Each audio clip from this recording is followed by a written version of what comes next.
Welcome back to the 2018 Academy League. We're still here, you're still here, and that means you're awesome. Our last matchup of the day will see two seasoned NALCS organizations battle it out, with CLG Academy taking on Cloud9 Academy. Hardcore fans of the amateur scene should recognize every player in this matchup, but let's go through the introductions anyways. On the blue side, starting with their 2017 roster is CLG Academy. That means it's top lane, Fallen Bandit, jungle, oh my god, mid lane, Tuesday, and bot and support. Everybody loves it. It's an autofill. And over on the red sign with less funny names playing is Cloud9 Academy. In the top lane, it is Shiro, also known as Lead previously. Jungling is Wiggly. In the mid lane, it's Golden Glue. In the bot lane, it is Keith. And at the support, Zazel. They may not have cool names, but they have 1,000% awesomer beards. Awesomer is a word. So on the side of CLG, Omar God has returned to the Academy team, reuniting with a squad he has years of experience with. Yeah, I mean, with the exception of Tuesday, this team has played together for 2 years, and that synergy should be giving them an edge over their competition. Just hasn't happened quite yet. Right. At least so far, the trend has continued. They struggled last season, only beating Delta Fox, and then here they lost a 17-0 blowout, perfect game against 100 Thieves, who lost today in a perfect game. So it's not going to get much easier for these guys. Things are pretty topsy-turvy right now. Their opponents, of course, are Cloud9 Academy, as we said, who have a roster full of familiar names from both the Challenger and the LCS. All right, the one rookie on the squad is actually Shiro, like we were saying. He's formerly known as Lee. He was the #1 draft pick of Cloud9 during the scouting grounds, and they moved up in the draft to grab him because they really believe in this kid. So he's going to be joined by a suite of veterans. You have Keith, pretty notably from Echo Fox, as well as Golden Glue from Team Liquid, someone who is basically always battling to get that spot on an LCS team. And this was a squad that was forged to be a sister team that's actually going to scrim the Cloud9 main team pretty consistently, and is the favorite to win the Academy series by a lot of people's opinions. Well, we will have to see if the opinions are correct, if yours is. Scrim God Golden Glue, however, fell short of finding success on the LCS stage last season, but doesn't mind the swap to Academy. So basically, last season I played on Team Liquid. I fielded all my offers, looked at all of them in the offseason, and getting the opportunity to join Cloud9 even as Academy and be able to play under and learn under Jensen was just a great opportunity for me. So as soon as I got the offer, I took it. Pretty understandable to want to learn under a guy who had 50 more kills than anyone else in the league last year. That's a pretty good metric of how good Jensen is. So, hey, learn from that guy.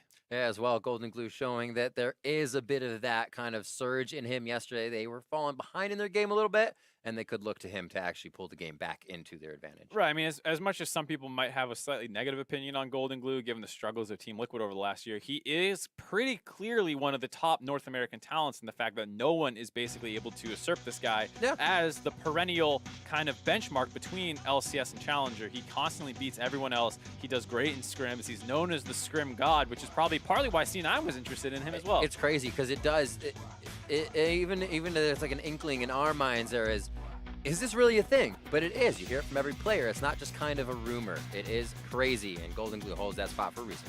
Yeah, I mean, it's something we've always heard about a lot of players is their scrim performance doesn't always match their in-game one. Phoenix for a little while was known as the scrim god as well before he finally started being able to translate that on stage a little bit more. Let's see what we have here translating into bans before we get into our picks. That is a Kog'Maw on the side of C9 Academy with a Zir.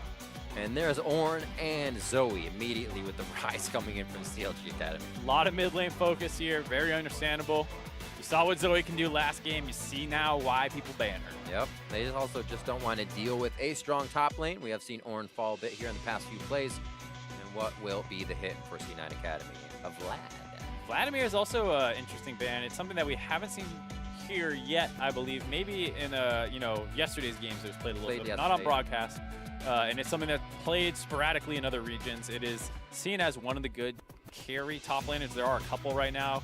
You see a lot of GP, which is getting covered right now. Vlad, Ryze has made an appearance up there. There are a couple that can fulfill that more aggressive carry play style. Sejuani locked in for Omar God, something he trended towards during his time on Counter Logic Gaming. Looks like it will be the Ezreal first lock in on the side of C9 Academy. Grabbing that Ezreal, one of the highest priority champions, still left up here. And the Sejuani, like you said, very understandable. Will C9 Academy match with the Jarvan? It feels like something, at least for today, teams haven't been willing to overextend on. If you want to take Sejuani early and put another ban on Jarvan, go for it. Seems to be the current motto. Not a problem for a lot of these junglers. Wiggly will lock in that gangplank. I love that guy. Had him on the desk a few times. Actually is pretty wiggly. Yeah, he is a little bouncy, a little wiggly. Always moving.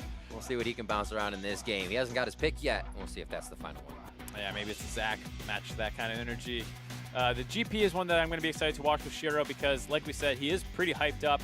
C9, they drafted him with their first pick in the Drake draft, which is what they use in the scouting grounds to form the teams to play with. And then they moved up to use the first overall pick of the entire scouting grounds draft to actually grab him for the academy. Oh, right on. Yeah, there was actually a lot of movement for Cloud9 in that draft. They got their focuses, but also there's a focus now on Champion Select. Yeah, I got it. I tried to. There we go. Yeah, Urgot. Here we go. We've seen a couple interesting top laners thus far. Urgot joining that list now after Yorick from the previous game. And it's something that if you've been following League of Legends since last year, you've actually seen it a little bit as Gigabyte Marines broke it out a couple times. Once successfully against Cloud9 themselves, actually. They played it into a Shen and beat it. So, you know, maybe Cloud9 Academy getting a little taste of that as well here. Also have a blind Ori, minus the Forest, going up against the Talia now on the side of Academy. I like that one. I like that one a lot. Talia, pretty understandable champion for Golden Glue. Played it a fair amount. It's a staple in the meta. Has a lot of roam. Has a lot of pressure in the matchup. Generally is favored versus Ori, not in terms of individual kill threat or anything, but just how much impact you can have on the early game. And there's that Jarvan ban as well, kind of following that. Yeah. It's out the Callista as well on the right side. Auto will not be grabbing that. The Urgot's interesting. You don't say. It's not just an interesting pick, but the position that it showed up in. The Yorick kind of came in late in a response. And it was like, all right, well, I know the rest of your team, maybe the Yorick will work here. And in here, you're taking it before some other priority champions like a Tristana or a Callista. I mean, did you really think that Urgot was going to get banned out? I don't know if he's playing it a ton in solo queue and it's been scouted out. I'm not sure, but it does feel potentially like a little bit of an overreach. We'll have to see. Fallen Bandit saying in the beginning he wants to show what he can do. He's still there. He's still got it. He's going to have to put the shotgun knees to work in this one. See if he can put up those impact plays. Zach actually got banned out. No Wiggly. We have the Tristana ban on the other side. Tom Catch makes it through those. They have that AD carry protection or protection for somebody on the team. Vayne getting hovered now because we've seen a lot of play in solo queue and the likes. Yeah, it's also pretty popular into Ezreal. Ezreal doesn't push super hard, and Vayne does still struggle with pushing champions a little bit more. So Ezreal is not a terrible matchup for the Vayne to play. And then once you get into like turrets down, 1v1 situations, she usually does quite well into him. So it is understandable then if they said, you know what, let's take the Urgot in the top lane here, and then we don't need to worry about Vayne getting banned out because who's really banning Vayne in the current meta? Hovered it, chose Tarek. Good choice for now, just considering with the last few seconds here and wasting, or using all the time, I should say, to figure out what these picks are. Wasting time. Wasting time. Go lock that Vayne in. You know you want to play it autofill. Got dinner coming. I'm just kidding. Xayah locked in. And it looks like they'll have a bit of safety for her as well. I love the Xayah pick because a lot of it is denying death in the AD carry, usually always. But always having your own, I'd like to keep focused on that AD carry, see if they know their positioning. And usually the Xayahs we've been seeing lately, pretty decent at it. And this team comp looks very much like a CLG team comp, minus potentially the Urgot. Good point, yeah. But the Ori, the Sejuani, the Xayah, 3 champions that combo together super well. We saw it all the time in the LCS. Between Huhi and the other members of the team pulling everyone together. Stixxay throws the ult on top. We saw some explosive damage from that. So a similar idea here, and it's no surprise that these guys learn a lot from the main team. Absolutely. We'll have to see 36 seconds on each side. Summoners aren't popping out just yet. We'll have to see what the runes are as we get into game. Pretty safe on the bot side. I was thinking they were going to take Ignite, but it's both exhaust at this point. Seeing what CLG Academy can do. They did have a loss yesterday, like you said, to 100 Thieves, who got perfect gamed today. So CLG, considering yesterday, a little bit of a mishap. Oh my God, didn't have the greatest time in the beginning of the jungle. He kind of got thrown around a little bit. Yeah, and it's Not a great sign, given that, like we said, CLG Academy struggled a fair amount last year. They're staying together. They have the most synergy. You know, they should arguably have the most going for them into the season, and here they are struggling in their first game. It is a best of one. It's understandable. Sometimes you just lose. But if they go 0-2, it is not a promising start. C9 Academy looking to go 2-0 as their win yesterday over the Golden Guardians Academy helped them a little bit with confidence. We'll see if it helped them with the synergy and continuing to get those wins here. Yeah, it wasn't necessarily the cleanest victory. You had to have a big comeback, and you want to see, you know, improvement. It feels nice to get the wins, nerves out of the way, but got to perform a little bit better than that consistently. Yeah, absolutely. You can always say it's a win, but how did you get that win? Yeah. Was it a bumpy road? Did they all AFK? Did you zig when you should have zagged a lot? Did they all AFK? Yeah. Exactly. These are the questions that need to be asked. Looking around, we have our relics in the bot, keeping it true to getting the gold, as well as some refillables to the potions of CLG Academy. Not a ton of stopwatches here, actually. Only 4. I mean, maybe saying only 4 sounds a little disingenuous. Only 40% of the people. Usually you're like, oh, what all 4 are they on? What side? Yeah. Right? So a little interesting to see that. Urgot going with Arcane Comet as his Keystone Mastery. You know, I've seen different takes on what people think you should do with him.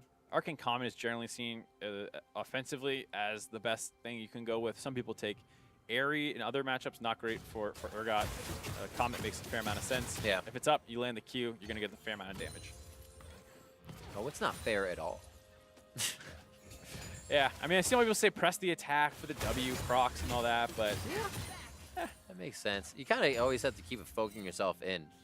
It's kind of like you use your shotgun knees and you don't want to go all the way around. So, like, I want to be in, I want to be out. It's cool if I can get a little comet damage in. Here, it is in. A little bit of lane control on that wave. Even before hitting 2, damage over to Shiro. And this is a big test for Shiro right away. Pick GP, a little bit of a weak laning champion in terms of battling people, and you get counter-picked right away in your first match on broadcast ever. Well, I guess not ever, because Scouting Grounds did have some broadcast matches. Absolutely. Don't take it away from him. He's got it. All that history and experience. Hopefully to be used here today as he just mines gold in the top lane. Yeah. Staying alive from Fallen Bandit. The pressure, right now, actually, Wiggly, almost in the eyes of Omar God. They may have a positioning on him, and they do. But Wiggly's going to keep that aggression in the jungle. And it looks like he may be able to tunnel up and under into a safe spot for a gank. He's buying his time, though. Could bode well for Cloud9 Academy if he decides to go for it. Looking like they're backing off. I mean, Fallen Bandit is playing relatively safe there. Yeah. Indicates that he might have an idea of what's going on. Not pushing nearly as aggressively as he was during level 1. So, good play by Fallen Bandit, respecting that the Rek'Sai can have some creative gank pass. Even though that ward is up there, in no way are you guaranteed to be safe. So, got to remember, Urgot can dash as well. So, it's always good that he can keep himself in that position. Get out a little bit of a dangerous spot. Here's Shiro and Fallen Bandit continue to farm it out. 17-10 as he gets pushed into his turret. He should be able to clean that up. Omar on the bot side as Wiggly's going to take advantage of that. Go ahead and start taking out some Raptors. Or, yeah, advantage, but he's on his own side. Right, absolutely. Bit of a farming going on for both junglers right now. Haven't found a gank opportunity. Bot lane is one that's pretty interesting as Wave's pushing away and Wiggly is in the spot, but Tuesday is going to go down and ward. Keeping it safe. Back and forth, making sure nobody's in the jungle, making sure things are clear here in the early game, but it is causing a bit of roaming by a few members on the map. Cloud9 Academy. Shiro here looking to get the wards. Queuing. Like, I'll just add a little bit of damage. He probably heals that back up before he can queue him again anyways, but why not? Take the love tap. Just let him know that you're there, give him a little bit of presence. Phil getting a little annoying, getting the stun off. If people don't know for some reason, Otto is Zag, the AD carry. He just renamed to complete the meme of the Otto Phil bot lane. Yes. The synergy started before the games this year for a lot of players. Sun, Eclipse, changing these names. Absolutely. It's got to start from the get-go. Wiggly now finding Omar God. Looks like he's not going to be able to give him too much trouble here. Small Raptors on the camp, and no pressure from Golden Glue means this is kind of Wiggly just figuring out, testing the waters of what Omar God's going to do. Yeah, and right away, Shiro teleports back right into Fallen Bandit, who was waiting for him. Gets the toss back, getting chunked out really hard as soon as he comes back to lane. That's one thing. He also teleported into a giant wave of minions as well. Prevented himself from getting that auto attack in, but still took a little bit of aggro, and Fallen Bandit feeling pretty good. Has Omar God just under him for a possibility of a hit here. Yeah, I mean, they did get a great chunk onto him. He has sustained fairly heavily with the Corrupting Pot taking away. Yep. Kleptomancy also gave him a red pot. And it looks like they're going to back off. It's still fine for Fallen Bandit because he hasn't used his teleport. He can go back here, shop, and either run back to lane or teleport back to lane. The fact that you already got 2 Corrupting Pot charges out of the GP is actually a minor victory in and of itself. He will get consumables from the Kleptomancy, so it's debatable about how big of an impact it is, but it is nice to get that kind of lead just off of a teleport mistake out of Shiro. Tuesday's gotten some pretty good damage on. Quick Q and W. It is a big waster of the mana, though, if you can't get him to hit. So he kind of holds the ball, puts it in a good position. Always love to see Oriana's kind of play the lane in 2 different spots with that placement. And their positioning, so quiet compared to other games right now. Just everybody's fine with farming at this point here in our last game of the day. Yeah, and unlike some of the other times where it was slow for a little bit and then level 6 is hit and suddenly it's a Malzahar Hecarim. Yeah. You know, there's not as clear of a game plan for, like, we hit 6 and do this. Obviously, Golden Glue on the Talia will want to get roams going, but topside roams are relatively difficult without real setup from the GP. Bot side, you have Tom Kench, who can do some stuff, but Ezreal has no setup, so it might be hard for Golden Glue to find a clear place to ult. And on the flip side, CLG does have places with pressure, like here on the top side. Bandit felt very confident this entire time, and Shiro plays him into that false sense of security that he has advantage on the lane. What a wall from Golden Glue to say, I just need a little bit of this too. First blood to him on the roam. Just as we're talking about how it might be a little slow, Fallen Bandit gets baited into a false sense of security, gets aggressive as Wiggly collapses, holds the flash, which is pretty impressive. Must mean some good communication on the side of Cloud9 to say, don't flash after him, I got this. Nicely done. And Golden Glue, after just farming out of lane quietly, picks up a little bit for himself, and that leaves Tuesday a bit in the dust. They're even on minions. There's going to be starting to be items here for Golden Glue as we see this play again. Yeah, we're talking about how GP has a little bit difficult at the time getting setup going. Well, you can just bait him in to use his escape aggressively. It suddenly becomes a lot easier to get that kill. Here, I mean, Golden Glue was a little closer than I had realized, but is able to get involved for that kill. Nice communication that they're both collapsing. And here's some aggressiveness on the blue buff. Arctic Assault over the wall, almost getting shoved as well. That would have been quite a bit of damage. Wow, Fallen Bandit going hard now into the Herald Pit. That's the hit. That's the chomp down. And Fallen Bandit executes Golden Glue. Gets grinded up there. Woo. Fallen Bandit going aggressive. It's nice to see that because it's actually really hard to get away from him with how the ult works. Even if, you know, Golden Glue had flashed the wall or something, you can pull him back over. Oh, yeah. It would have been nice to see if they wanted to try and bait that. It's something that can sometimes work as an Urgot. You hit them with the ult, they might not realize it, and they try and flash the wall before you pull them back in. But they want the secured kill. Just get it. Finish off Golden Glue. Don't let him get out of there. Awesome stuff. I love seeing it. Little known fact, if you actually haven't died to it, your screen actually has these chains come up on it. It looks really cool.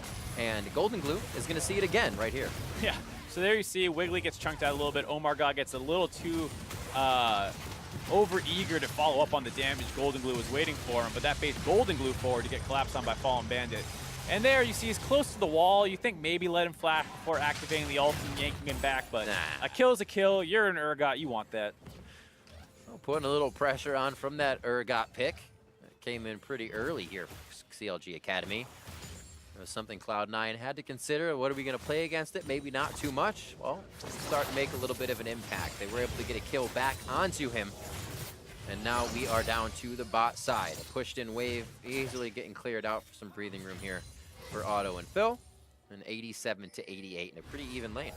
Yeah, you see that how big that shield can get pretty easily just from the Taric W, the healing that comes in from the Relic Shield and Taric Q, and all of a sudden that combined with Overheal, and if you ever finish that quest, you always have a massive shield on us that you can carry. A little bit of love for mid lane. Quick cleanse as well, and a possible turnaround from Wiggly with just more aggression, showing that he's there. His mid laner will not be messed with. Zazel, not in a terrible spot, acquires a taste for Phil. This is going to be some big damage, actually. Phil needs the Cosmic Radiance to come down. Zazel still has the gray health. Oh, and a Q just hits. Cosmic Radiance was wearing off. It does not proc the damage. Shockwave into the mid lane. Doesn't have too much ball movement as he calls back to protect and cannot push it forward for the final kill. But might push Golden Glue out of lane. Getting pretty scrappy here. It is back and forth. Some summoners traded down the bot lane. Phil had to end up flashing out of that in the mid lane. Ultimates traded for some summoners once again. Tuesday wants to get aggressive. Golden Glue, knowing the damage, doesn't have to worry about it. Actually walks forward to finish pushing that wave in before recalling, heading back home, healing up. 1-1. That's one for Golden Glue and one for your top lane, Urgot. And Fallen Bandit probably still won't even get that much attention with that one kill. Just feels pretty good as he farms out the lane now, 73 to 82, keeping it relatively close. What is kind of the objective here when you have an Urgot? I mean, obviously you have an Ori, you can do some objective plays, but do you utilize him, or is he just your guy in the side lane? He's often more just like your guy in the side lane. Yeah. It's not something where you often see people like super hard ganking it to snowball it or something quite like that. Gotta get Urgot going. Yeah, he is usually a bit of a bully, as we'll wait to see if Talk this about bully. three-man dive coming down the bot lane will be successful. I'm sure Golden Glue's on his way as well. Playing that Cosmic Radiance down. Bastion already on to his 80 carry as he tries to keep Otto alive. That looks good, boys, but I don't know if it's going to be enough. Double stopwatch, but they cannot stop the onslaught here. Otto lives, an acquired taste just out of range. Sliver of health for Zazel. The heal comes in to ensure that he lives, but the call range of the feathers sweeps him off his feet. And that's a kill coming in for Otto. Not much Zazel could have done there if he ran up. He's going straight into Tuesday, goes down, hoping to avoid the last bit of range that Otto had to get that kill. Doesn't get out, gives up the kill.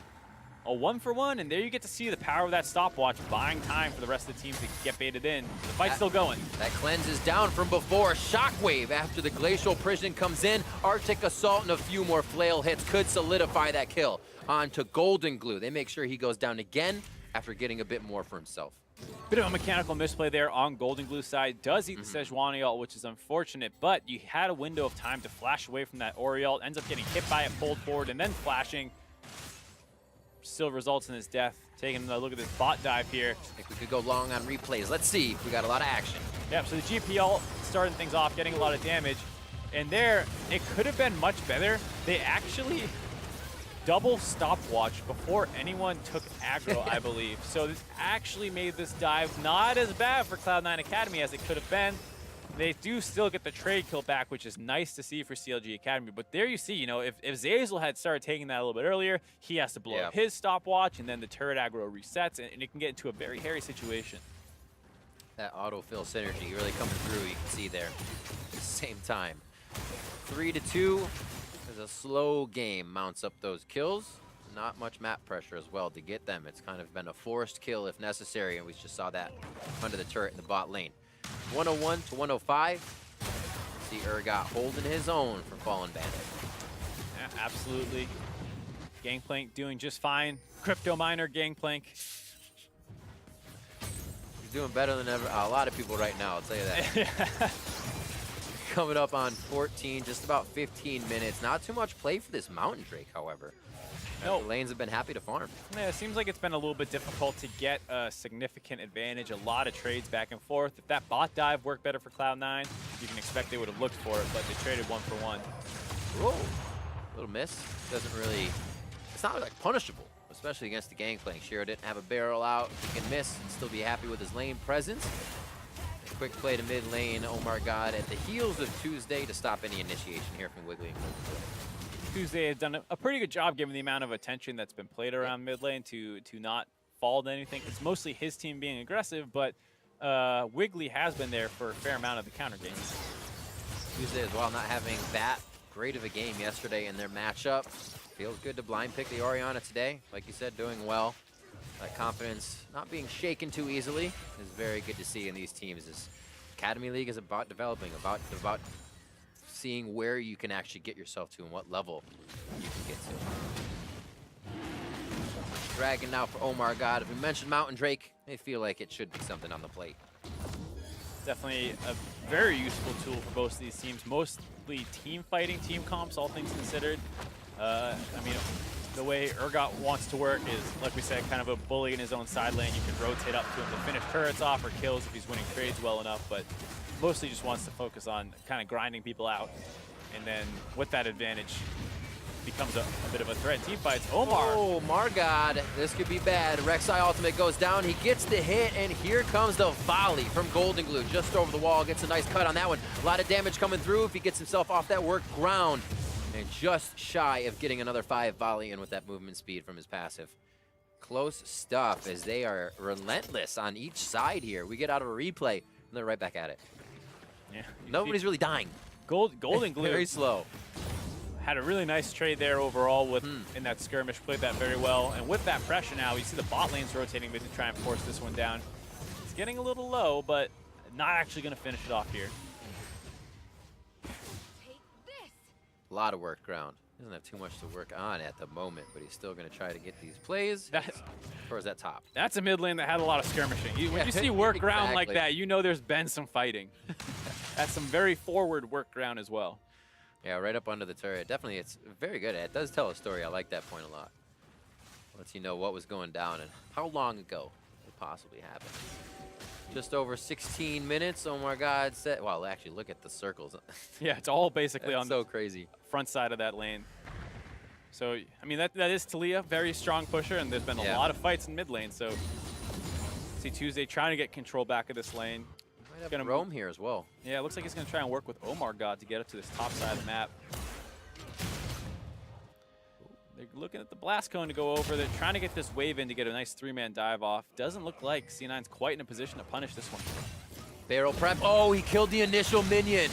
Beautiful hit by Fallen Bandit, giving a full wave possibly under the turret. They're going to be able to clutch down on this one. Nicely done. And not only that, they'll be able to break the first turret of the game here. Yeah. They're going to share all that gold, 283 for each of them on top of the kill.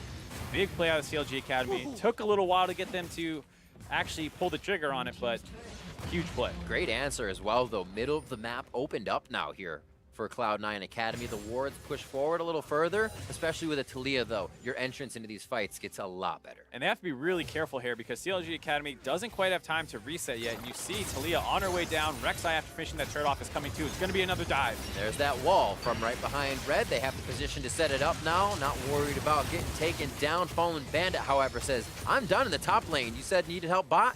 We got this. They hold it with a sliver of health, but it should fall soon. Save the turret, get the TP out. Yep. Good play out of both teams. C9, knowing that they couldn't have reset off the top side quite yet, want to look for more. CLG react accordingly.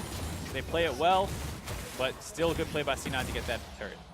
Or a teleport, excuse me. Yep. Big damage there, except they get an upward escape out of Tuesday as he does not have a turret. Omar God quietly soloing out Shelly here. A little dinner date, and he's going to be able to have Rift Herald for a separate lane. Nicely done. Kind of working off the ball here as Counterlogic Gaming was still holding off a lot of pressure around the map. Yeah, absolutely. All the attention goes down to the bot side. Quietly, Omar God stays top and takes that down. Working nicely in the fog of war. They head back towards the top side. That is Fallen Bandit and Shiro. 156 to 152. Still just trying to get themselves in the action around the map. Teleport is actually up for Shiro if he needs to do that beyond Cannon Barrage. 175 to 168 in the mid lane. Some good plays coming in from Golden Blue and Tuesday. We haven't really seen Tuesday hit a fight where they have popped off or really had the chance to. The laning phase is kind of extending.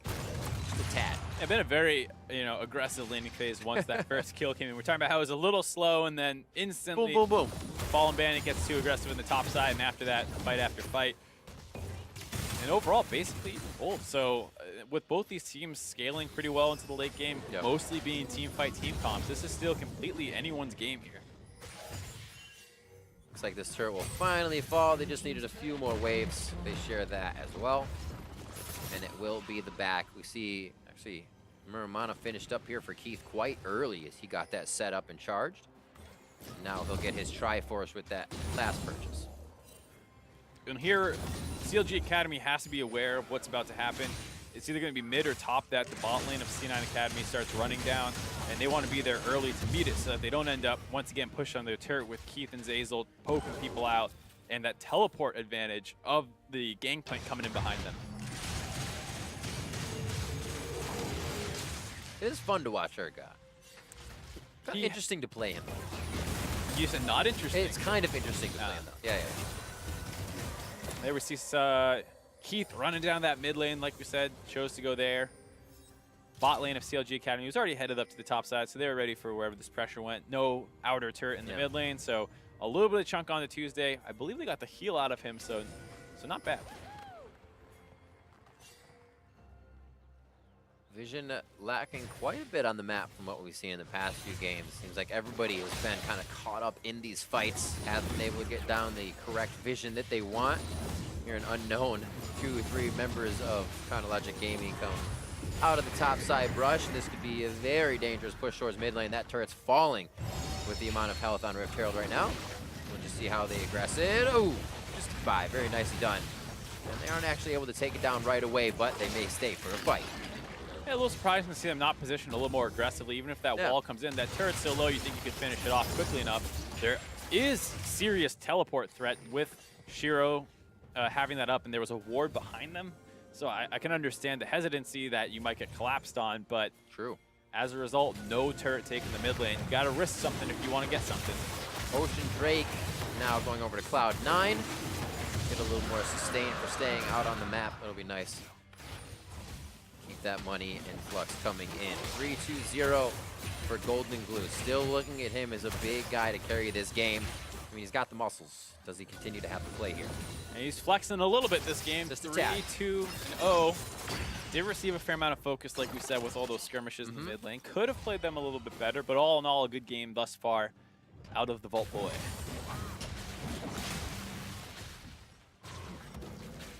Omar God back to his jungle. Haven't actually seen too much aggression out of him.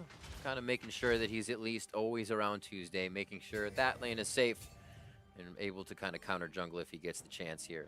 Phil now on the roam. We'll see if he can actually do anything with Omar God if they get together. And I think that's the thing that people always talk about Omar God's playstyle being like much more focused on team play than.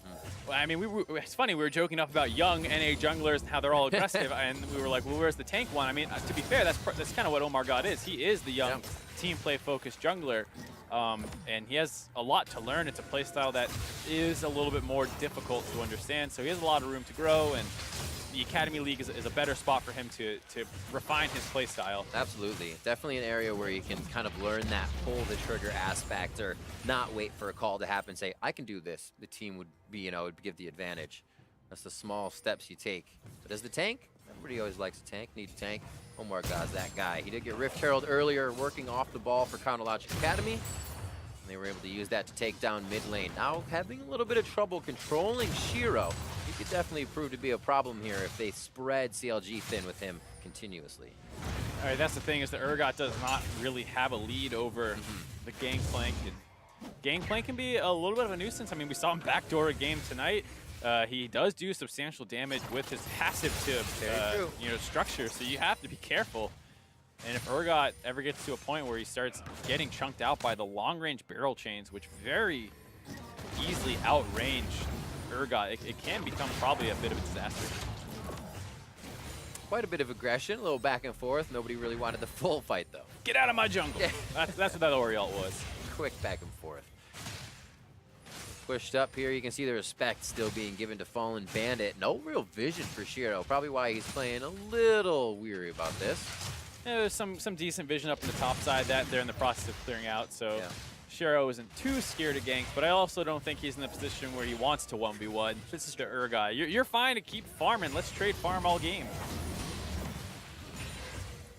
Shot in. You can see how just little that tickles Phil if they have the shield up. A little bit more on to Tuesday, however, as they're starting to use Keith a lot more to get these Mystic shots out. Protect him and let him do it a few more times. Yeah, Keith getting pretty aggressive, kind of charging through the Ori ball, saying, I'm not scared of this, but does chunk him pretty heavily with double pen items completed and Leandri's burn coming in. Does have a fair amount of sustain available with just, you know, the overheal rune package with the relic shield. So he's back up to full already, but, you know, you have to be careful. Tuesday does hurt. Tuesday hurts, but he actually just had to give up. I say had to give up. Auto got that blue as it didn't go over to C9 Academy, and that really kind of takes the dancing shoes away from Orianna in the fight. That provides so much damage and power. Orianna with a blue buff is a bit of a different beast. If you already see low mana here on Tuesday, suddenly has to be a lot more conservative with how he clears waves and how he looks for harass. Ooh, acquired taste and the flash. Zazel says, you're gonna do that? I can follow. A sure and lockdown kill, as Golden Glue also makes sure it'll come through the wall. Just getting a little bit too far forward there with Phil, not respecting how quickly Cloud9 can collapse on things. You have to realize that they basically have 2 to 3 globals available. You have the Talia wall, you have the Tahm Kench Abyssal Voyage, and then you also have the GP Ultimate. And here you see them using those globals to get down onto Fallen Bandit. Speak of the devil, Tahm Kench Abyssal Voyage. They go down, he's just trying to deny a little bit. He says, well, I did this. Keith gets the shield off Tahm Kench, and that still continues to play through for the assist. It does not on that one. And they'll be able to get themselves a kill on to Fallen Bandit. It's actually happening a little bit different this game. Last time we saw a top laner being a huge nuisance and the team would get something. Now Fallen Bandit's just falling and they're not able to get to it. Yeah, absolutely. It's a huge difference between the Yorick pick where at the very least, you know, the other team was losing stuff on the side of the map. CLG, after losing their mid laner, give up another kill. Not really an objective, but you're just slowly giving more and more gold to these carries. Keith now at 2-0-1. Shiro at 0-1-4. They're both becoming stronger. Very good scaling on this side. So CLG Academy has to start getting a little worried here because now 26 minutes into the game with a pretty high damage team comp to Baron, you have to start getting worried about this. Also gives people like Keith and Golden Glue that ability to feel great in the position they're in. 2 kills for him. A few kills for Golden Glue, much more sure about their calls. And here a possible defense. Will it be enough for Zazel? Keeps himself alive with a gray health. Just misses the tongue lash. Beautiful timing on the true shot barrage. Cosmic Radiance just wears off, putting CLG in a very sore spot as they are trying to run for the fountain here. And they're going to be able to get themselves on the safe side in the fog of war. But an encroaching Cloud9 Academy is throwing them off positioning and starting to take a route down mid lane a bit here, possibly towards Baron. CLG Academy feels like we're getting a little fed up with getting moved around the map. They decide to pull the trigger, but it's on Zazel, who is not only one of the tankiest members of the team, he's only the support. They can't get the kills. C9 Academy collapses. Shiro shows up after dropping his GP ult. Now they're forcing the Baron. Ooh, still a 50-50. You have to expect they're going to pull off if Omar God gets close enough. They don't want to give him that range. It would have left the 80 carry on the backside for that fight. And it could have been Baron damage. So they say, okay, there's a little wall hug going in for Omar God. That's it. Yeah, I felt like they were a little scared to follow up on their own wall. Don't actually do anything with it. Back off the Baron. Both teams reset. CLG does not want to get greedy. Man, that's a great wall. Let's back up. Great job. He can't go anywhere. All right. Good job. High fives all around. We'll return to the scene of the crime to make sure nothing else is going chaotic. Looks like Phil's saying you're going to get more wards in. I'll clear them. He's going to take this time to try and deny that vision. So if it is a Baron, CLG don't have to walk over wards to get there. And with this, you also have to note that Fallen Bandit loses teleport again. So Shiro has that advantage. You expect to see them potentially force around here a little bit more. And if you can get a teleport behind onto an Orianna or a Xayah, you can potentially do a lot of damage to them. Has to be careful though, because GP is still relatively squishy, though he has picked up his stair gauge now. There's that damage to structures. Trial by fire. Even hurts. Looks like he's gonna stay for the hit. That always feels so bad when you're like, I'm here to defend. Oh, you're just gonna take it down anyways. I'll back up. I could have taken some more time. maybe grab some raptors on the way. This or that. Who knows? A 6-4 in a pretty action-packed game, but somehow enough members are staying on their feet so the kills aren't coming through just yet. It's still giving a very nice 6,000 gold lead over the side of Cloud9 Academy. And now they're starting to push CLG Academy around saying, we can do Baron, but we'll just stop to fight you. Are you ready for that? It's a gold lead that definitely felt like it crept up out of nowhere without any significant play, but they've slowly got the lead in kills. They've slowly got the lead in turrets. They have farm advantages, generally speaking, with Gangplank as well, generating more gold for himself. And so out of nowhere, there's a 6,000 gold lead. And they have the pressure, they know it, and they're going to start forcing down this Baron once again. Putting all that hard work of Phil to the wayside. All the wards are cleared. Now they're gonna have to walk back through the vision. You can see Golden Glue already knows Otto wants to get into this fight and says, bye-bye. You can't get over this. And that is going to be Baron going over Cloud9 Academy. 29:50 on the clock. They have a lot of turrets down. Expect these lanes to start falling fast. CLG didn't feel like they could do much about that. We saw exactly as they start the Baron, Phil ends up going back to base. All too easy. Golden Glue as well, able to get a nice wall off in case there was anyone sneaking around. Whoa, even without the kills. I mean, yeah, it's 5 assists, but 13,200 to the 10,000 there of Fallen Bandit. It's just items over items right now for Bank playing because he gets all that gold. And this is what we were saying can probably happen in this matchup is GP gets to this point where, like, what is Urgot going to do? You can't kill him.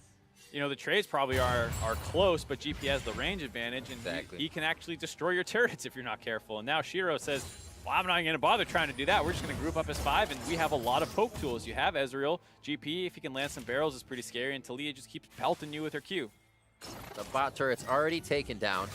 It looks like they are actually going to hover top side, even with a wall of defense in members, if you will. Not really leaving the bottom side. They just say, we'll keep it all as a team here from mid and top. There's the ultimate. Exactly why you grab the Tom Kench, keep it back out and ready to fire in the ammunition. They waste the ulti on one. Wiggly taking a bit too much damage. Fallen Bandit reels him in. And this is going to be the GA popping. Will they be able to get there to help their teammate? And no, they aren't able to capitalize on Fallen Bandit's execution. It is a revive going in.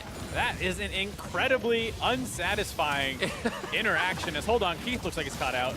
He gets saved, possibly again. A little bit of movement speed now for Zeyzal as he sticks Keith in that beard and then gets him out, ruffles him right out to safety.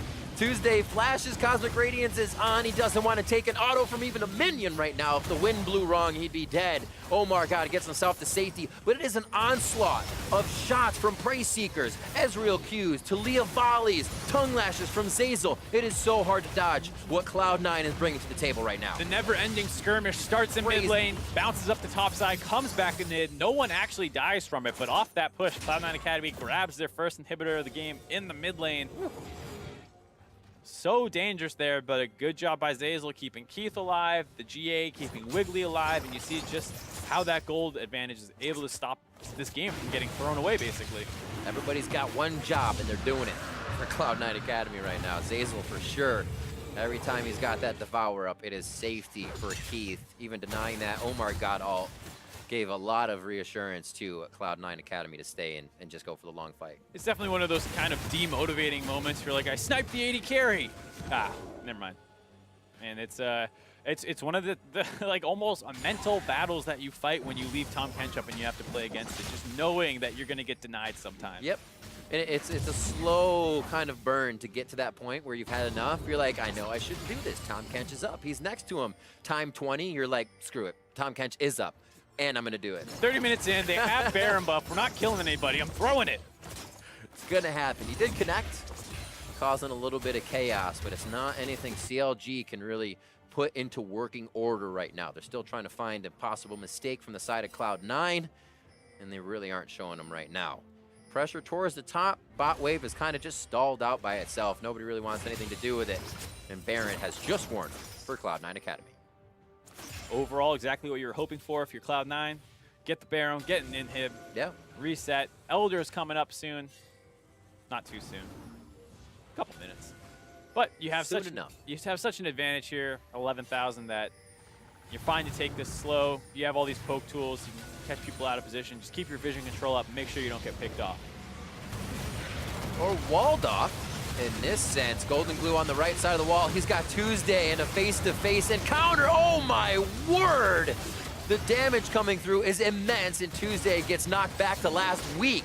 8-4 now coming in for Cloud9 Academy. This is Omar God going down. It's an acquired taste, and I think that actually goes to Zeyzal as he coughs him back up, bones and all. And that is Omar God going down. They're going to keep going for the kills here. Another one? Zeyzal? Zeyzal's hungry. Another one down? Urgot cannot taste that good. Ugh. He spits him right out and makes good use of that. No, thank you. It'll be like a really sour penny. Yeah. They're going to get in for the fight. Oh, on the fountain! Takes him down. The game is ending when fights are going on across the map. Cloud9 Academy looking and does pick up their second win of the game. Now almost out of the series, of the league. Yeah, of the league. A Almost lot of out stuff. of nowhere. They have the Baron buff. You think a calm before the storm is coming, and they find CLG Academy stuck out of position. They obliterate the backline carries, and then Zazel gets hungry, eats some tanks. So Cloud9 Gaming, though, coming in with an idea. They were able to use a bit of that. The got in the top lane, getting some sweet kills. But then as we thought, it kind of didn't do much after that. You get some sweet kills, and then you say, what do we do next? Yeah, it was unfortunate. The Urgot didn't work out at all. I can see how you kind of want to pressure it, but they didn't have a great tool to try and snowball that more. And the bot lane was tough. I mean, they have the Tom Kench to try and survive, but Cloud9 out-skirmished them in the mid lane and then started making really well-coordinated team plays with all their globals as the map opened up. So now Golden Guardians for them, Cloud9 Gaming Academy for Cloud9 Academy looking quite well. And again, Golden Glue can kind of be a focus here of what was going on. We saw great stuff out of the jungle as well that helped him, but Golden Glue, quick roam him up on 6, get that first blood, and he's kind of all over the place after. Right, we were talking about, oh, it's a little slow, and then instantly the Urgot gets a little too aggressive, thinks he has a favorable trade, but the whole time Shiro knows, I got my team at my back. They come up this show and they keep him alive. And more big props, actually, we'll see in this last replay of the game is kind of Zazel playing a great game, knowing when he needs to go offensive, knowing when he needs to be that defensive factor for the team and save Keith. He's someone who maybe got overshadowed a little bit in the Challenger Series last split. He was playing with Licorice, who a lot of people regarded as one of the best players, especially on E United. And then Licorice, his teammate, was largely ignored. Him and Deftly always had solid performances. Zazel was always playing well, but wasn't heralded as this amazing player. And here you get to see that he wants to make a name for himself, going out, picking up kills on him, and then he goes and hunts down the other team. Doesn't want him to get that reset off. Fallen Bandit, you're not going to go back to base and heal. I'm going to eat you. He just stands there. Amazing. Digesting. The first acquired taste, too, he had it for at least 3 more licks, and he's like, no, these are endgame kills, and they're mine. This is how it works for the support. I like that. Yeah, absolutely. Zazel, big name. I think a lot of people have their eye on him as an up-and-coming North American young, good support player. You could see him really rise up the ranks here, and I wouldn't be surprised if someone wanted to take a chance on him somewhere down the line on the LCS, even before this season's out. All right, we'll have to see. So that wraps up week 1 of the Academy League. So let's check out the standings and how they are now. Team Liquid Academy tops the table with Echo Fox and Cloud9 joining them with 2-0 starts. 4 teams end the week with mixed 1-1 results, and the Academy squads of Counterlogic Gaming, Golden Guardians, and TSM will look for their first win next week.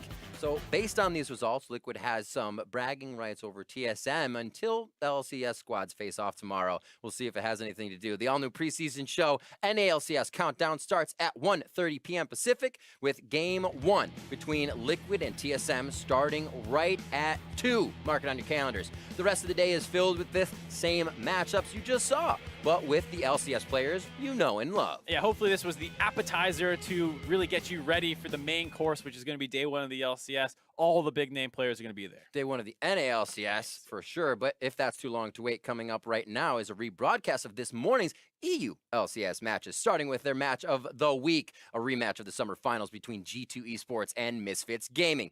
That comes ahead of their day 2 broadcast, which starts tomorrow morning at 8 a.m. Pacific, 5 p.m. Central European time. Again, mark those calendars. That's it from us. Now for myself, Mark, and the entire Academy crew. Thanks for watching, and we'll see you next week.